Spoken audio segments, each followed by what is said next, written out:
everyone, I'm Anne-Marie from brambleberry.com, and I am here with a technique video, but also a rather holiday themed video for you. It's a melt and pour soap making project, which is perfect for the holidays because melt and pour soap requires no cure time. You can just gift this right away, give it away or sell it. This project uses one of Brambleberry's brand new vintage Christmas fragrance collection fragrances, which I love. It's the Tinsel and Pine, which smells like lemon, smells like pine, smells like a little bit of delightful orange in there. You are going to be surprised at this kind of take on what Christmas could smell like and should smell like. Before we get started, I want to call out the techniques we're going to be working on in this video. One, we're going to be working with layering. So this is a classic layering technique where we layer 3 different colors right on top of each other. So we'll go over the ins and outs of that. And then we'll go over embeds, how to make them, when to put them in, and how to make sure they don't melt in your soap. So the ingredients we need for this are pretty simple. We need white melt and pour base and clear melt and pour base.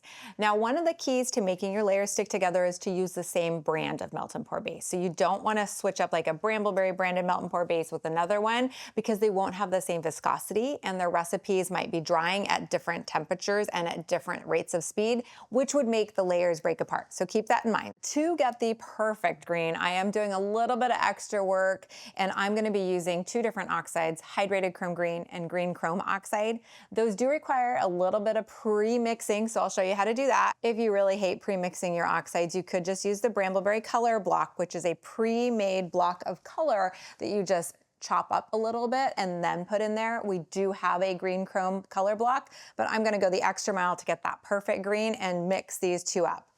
Then this is the perfect red Brambleberry color block, and you can see it is the perfect red for Christmas. The fragrance we're going to be using is the Tinsel and Pine. It is not in your face. It's not forest fir needle. It is a really beautiful soft pine. I love it, and I hope you get to try it. And finally, the entire project is done in this 4-inch silicone mold. So when we pour our confetti strips, we're going to be making them in the 4-inch silicone mold. If you have another mold, that's great. You'll be able to make your embeds faster, but it's not necessary. This is all you need to make this project. So first things first, we're gonna prep our colorants. And again, you can skip this if you're using Brambleberry color blocks, but I really like this extra little bit that using these 2 different green oxides gives me. So just gonna pour a little bit of alcohol into a container, a small container, and I'm doing a 1-to-1 ratio of this hydrated chrome green and then the green chrome oxide. So just 1/8 teaspoon of each colorant. And again, if you're like, you know what, I don't need that, you can totally go with the color block to make it more cost efficient and also a little easier for the newbies. We're gonna just agitate this. Now, if you don't have one of these little kind of mini latte frother stick blenders, you could totally do this with a spoon or a fork. You're trying to just get the natural clumps out of this because you don't have a lot of time to stir once you have the melt and pour soap melted. Next, we're going to be chopping up our melt and pour soap. So we're going to be using exactly 2 ounces for our green embed. When you do melt and pour soap, you want to, 1, make sure that the soap is cut into small bite-sized chunks. And the reason for that is that way the microwave melts this a lot easier and more smoothly. If you just put this big chunk in there, it would melt very unevenly and you'd end up with scorching or burning. Now this is a very small amount of soap. It is just 2 ounces, like I said, so you are really going to be watching it slowly melt down in the microwave just to about making sure that it's fully melted without boiling over. That might be 30 seconds, it might be a minute. This is also a fairly large container, so if you have a smaller heat-safe container, you might want to consider using that as well. I'm going to go melt this in the microwave right now, and then we'll make our green. Okay, so literally this did just take exactly 30 seconds. What you see is what you get. And one of the reasons I'm using the clear melt and pour soap is because if I used a white melt and pour soap, we would end up with pastels. And we don't exactly want pastels for this. So the alcohol at this point is now just kind of burning off. And you'll notice I am left with a lot of the green left, but we did need to add kind of a little bit to make sure that we had enough to actually mix properly. Now we're gonna take this mixture and we are not putting any fragrance in it. It's such a small amount, we don't need any fragrance for this. We're going to pour it into our 4-inch silicone mold. And then we're going to spritz with rubbing alcohol to get rid of any bubbles. And now it's time to do our red. Now, if I have a second one of these molds, if you don't have a second one, you could do a similarly sized like Rubbermaid container or Tupperware. It has to have give. So now that I have my 2 ounces in here, I'm just gonna go melt it in the microwave. So when you're using color blocks, what you wanna do is just shave off small pieces of the color block, because what you see is what you get. And when they're this thin, they melt using the heat from the soap. So that way you don't have to reheat the soap. So this will let us go ahead and add red colorant and have it just melt down with the heat of the soap. My soap's been melting for 30 seconds. It should be ready now. Okay, so here we go. We're just gonna be adding our red right into this. And then we will stir and see where we end up with our color. Ooh. Well, if that isn't the brightest, most happy, cheery red. Now, I'm just gonna pour this into my mold. And we wait, honestly, it's just about 30 minutes, if that, until this gets hard. So give it that last final little spritz of rubbing alcohol to make sure there's no bubbles, and then wait 20 to 30 minutes until you can pull it out, and then it'll be time to cut into strips and make our little embeds. Fast forward 30 minutes and we have our 2 colors. This is pretty easy. Now you can do whatever you want in terms of your design and your kind of shapes. I'm gonna go ahead and do just strips because we'll place these strips down kind of horizontally in the mold, and then they produce an even and uniform color block. If you want to do more confetti or make it like shredded or anything like that, totally, the world is your oyster, because melt and pour soap is so forgiving. It's so good for people that are creative and artsy, because you can try all kinds of different designs and get a different look each and every time, and it's always soap. So for this, we're going to be using 4 ounces of clear melt and pour soap. And same thing as last time, you just make sure that you are melting it in kind of small chunks, and you're doing 30-second bursts, and you want to have your fragrance for these portions as well. First layer is exactly 4 ounces, and so I'm gonna be weighing that and then melting on 30-second bursts. I'm gonna be using that color from the last time, that green color that we already mixed up. So that way I make sure that I'm able to get some really great holiday green with it. Gonna melt this in the microwave on 30-second bursts. It'll probably take about a minute. All right, so first things first, we're going to be doing our green colorant. Remember, what you see is what you get, so just add it in, and if you're happy with that green, that's the green, you keep it. Then we're gonna be adding our fragrance. And this is the entirety of the fragrance. I got it all in here. And yeah, it is kind of a brown color, but it really doesn't discolor all that much. To my bottom, which is my green. And then one other thing, you'll remember that our lines are kind of diagonal. So I'm gonna be taking my pure soap making book, and you can use any book that's kind of like of this thickness. And I'm going to be propping this up at an angle. So that way I get my angled layers, which creates that cool like look and interest for the entire bar. You're gonna wanna mix your fragrance in for probably about a minute, because you wanna make sure the fragrance is fully incorporated into the soap.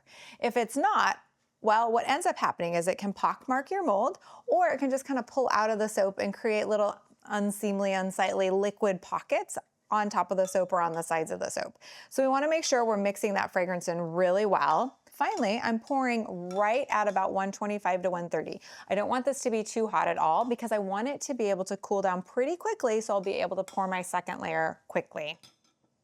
So now I'm just gonna pour gently into the mold, making sure not to get on the sides of the mold.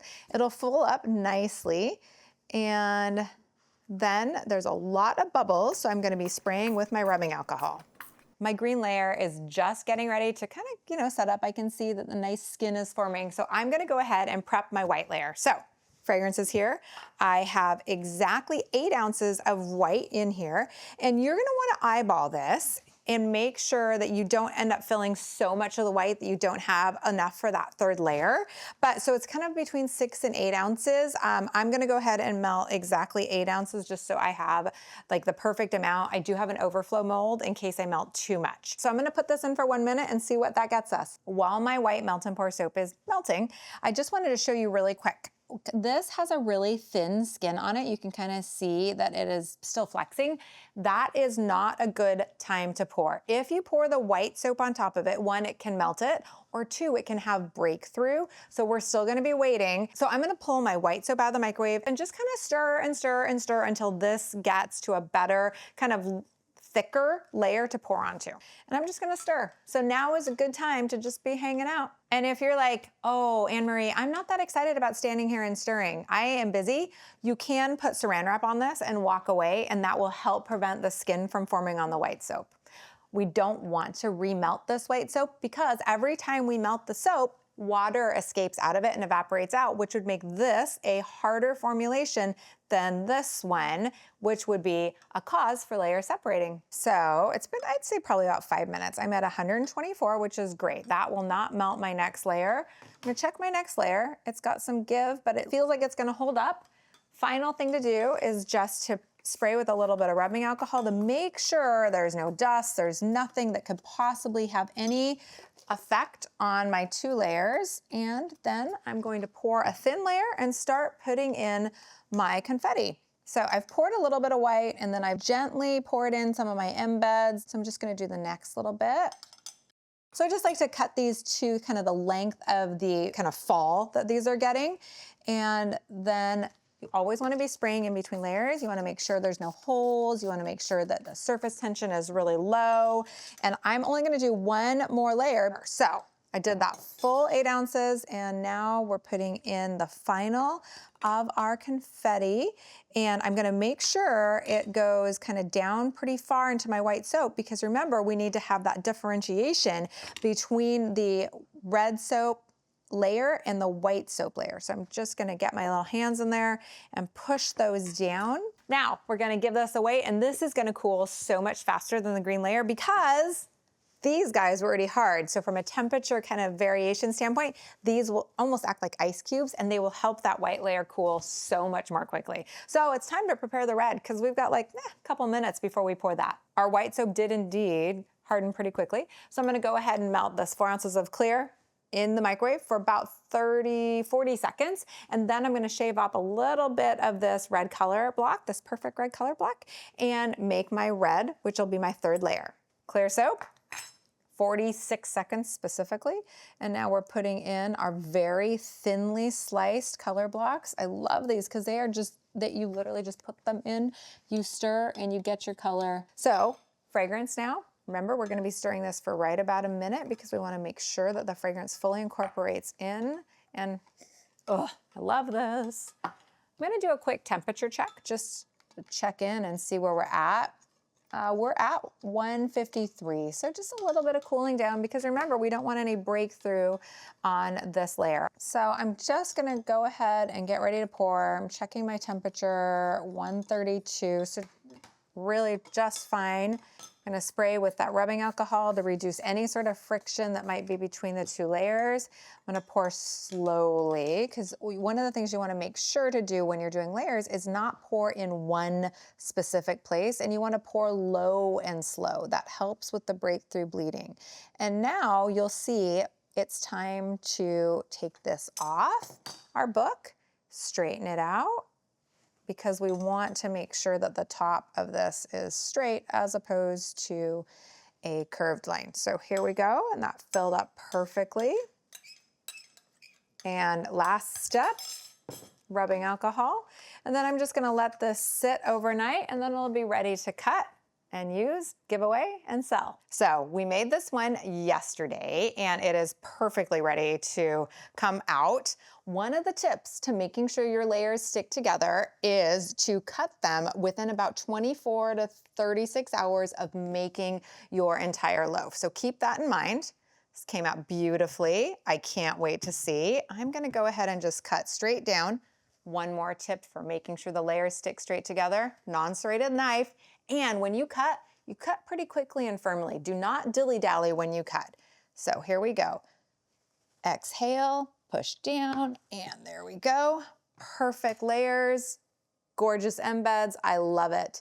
And this soap is ready to give away, to use, to sell right now. That's why melt and pour soap is so great, because There's no cure time necessary, so for any last-minute holiday needs, this is your project. Until next time, I hope you enjoyed watching. Give us a thumbs up below, subscribe to the channel, hashtag your stuff bramble on when you put it on social media. We can't wait to see what you create. Happy soaping!